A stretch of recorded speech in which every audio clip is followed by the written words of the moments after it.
Have you ever wondered why Schema ranks above LBS in the Financial Times ranking? Yeah, me too. And let me tell you something. These rankings are not telling you the complete truth. Today I'm going to show you exactly why I think the FT ranking is broken and what to actually look at if you want to choose the right business school, not just the one with the shiniest badge.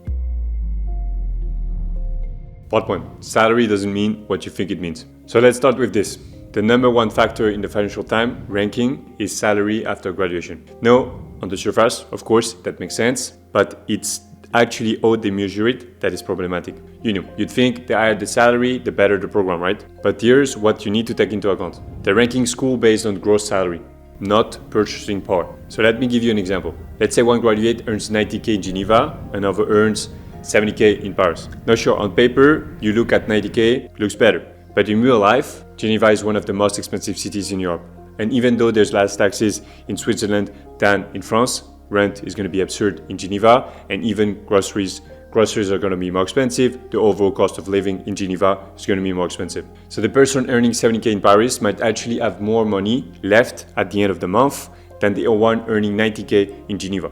But the FT ranking doesn't take this into account. It only looks at raw salary, and that completely distorts reality. Part 2. Why schools like St. Gallen always rank high? And that's exactly why schools like St. Gallen in Switzerland are consistently at the top of the FT ranking. Because when you graduate and get a job in Zurich or Geneva, the salary is high in gross terms. But it doesn't mean the quality of the program is better. It just means the job market in Switzerland pays more on paper.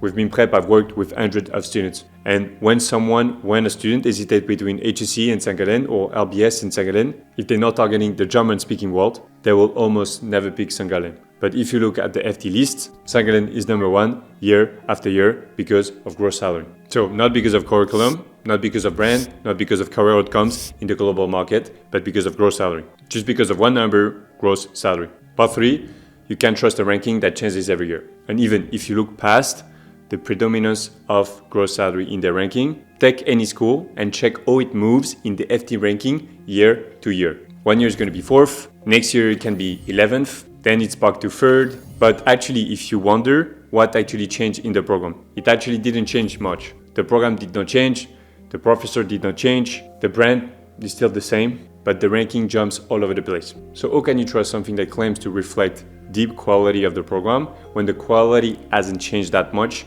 but the rank does? Part 4, what to actually look at instead. So, what should you trust instead? In my opinion, 2 simple things. First, look at alumni from your own university. What did the top student get accepted? What did the weaker student go? That give you a brutally honest baseline of your actual target. Number 2, use LinkedIn. Search the school.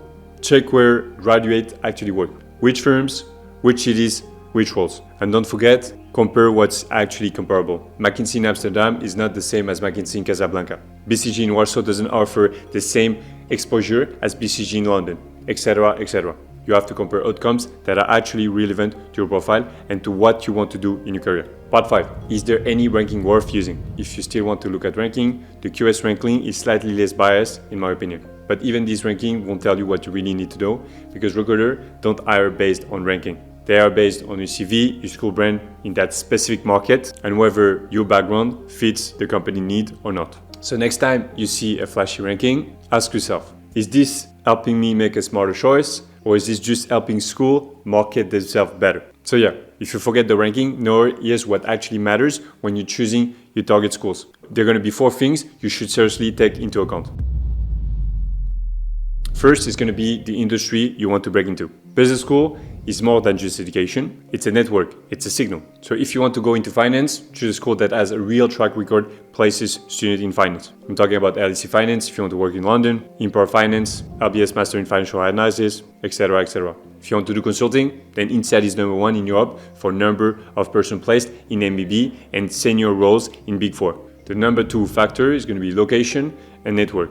So basically, where do you want to work? Not just next year, but in 10 years. Because where you study will massively affect where you intern, where you get your first job, and even how people perceive your CV in the long run. If your goal is to work in the UK, then schools like LBS, LSE, Imperial, UCL make perfect sense. You'll be surrounded by recruiters, career fair, alumni, all based in London. Now, if you speak German and you want to settle in Switzerland or in the DACH region, yeah, Sangalet might actually be a better choice for you than the ECP or LBS. But not because it's ranked higher in the FT ranking, because it gives you direct access to the market you're specially targeting. But once again, if your ambition is more global, that you want to move between countries, maybe work in Asia and then the Middle East, then you need school with international firepower. LSE, LBS, INSEAD, etc. Those brands open door across continents. And that brings me to something just as important, the school brands and network in your region. Every school has its strongholds. ESSEC is going to be very respected in France, also very solid in Morocco because of the Rabat campus. But in New York, not many people know what ESSEC is. INSEAD is going to be massive in Europe, the Gulf, Singapore because of the campus. But if you want to work in Canada, you might be better off going with Rothman. So the real question is that where does the school sit in the global rankings? Where does this school open doors for me? That's what actually matters. Because a school that ranked number 5 globally but has zero recognition in your target country for your target career, it's a dead end. The third factor you should take into consideration is going to be the type of student it attracts. Indeed, the quality of experience will depend a lot on your classmates. Some schools attract super academic profile, others bringing more entrepreneurial people. Some cohort are 90% or 80% domestics, others are 90% international, etc. etc. There's going to be some program are more academic, like LSE, Imperial, for instance, as they are original university and not business schools. Others are hyper-professional and career-focused, like LBS and INSEAD, where the sole goal is to find a job as fast as possible, not to do another master or a PhD in economics. And the type of classmate you have, it makes a massive difference. Let me give you an example. LSE is a top brand school. It's going to be great reputation, great brand, and if you want to work in finance in London, it will place you just as good as LBS. But once again, LSE is a university, not a business school. That means the vibe is going to be much more academic. So expect more essays, more theory, less time in the curriculum to actually socialize and network with your classmate. And once again, the people around you, some of them, they want to go into research. They want to do a PhD or another master after this master. They want to work in policy or economics. So now if you compare LSE to LBS, LBS is not a university, it's a business school.